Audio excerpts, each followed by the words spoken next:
عرفت بقى انك انت ماشي صح لما فضلت تتعب وتحافظ على قيمك. عرفت انك انت احسن من اللي باعوا كرامتهم علشان شوية فلوس وريتش وشهرة رخيصة.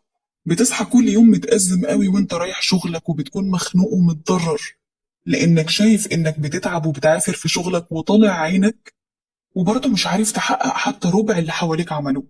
شايف بعينك ناس طلعت في يوم وليلة وبقوا مشاهير، فلوس، عربيات، سفر، خروج، وانت مطحون في شغلك. وبتفضل تسأل نفسك سؤال كل يوم: هو معقول النجاح بقى بالحظ وقلة القيمة؟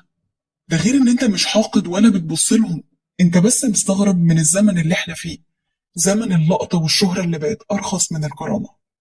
عرفت في الآخر إنك أنت أحسن من اللي اختاروا الطريق السهل. هما فين دلوقتي وأنت فين؟ أهو تعبك بقى ده اللي أنت بتتعبه كل يوم استثمار في مستقبلك، في سمعتك، في راحتك النفسية. لما تنام بالليل وأنت عارف إنك ما بعتش قيمك ولا مبادئك ولا حتى خالفت ضميرك، أهو ده بقى أغلى من أي فلوس في الدنيا. الزمن دلوقتي أثبت لك إن الشقيان اللي زيك هم اللي كسبوا في الآخر. وكده كده انت في الاخر هتقابل ربنا بعلمك وشغلك النظيف. الشغل الحلال هو اللي هيعيشك مرتاح الضمير. وصدقني كل خطوة حلال بتقربك من حلمك حتى لو هي بطيئة. وما تبصش للي سبقوك بالترندات، شوف دلوقتي هما فين وانت فين. وصدقني اللي عايش بعلمه عمره محتاج ان هو يبيع نفسه علشان يتشاف. الترند عمره بيكون ايام، بس القيمة الحقيقية عمرها ما بتنتهي.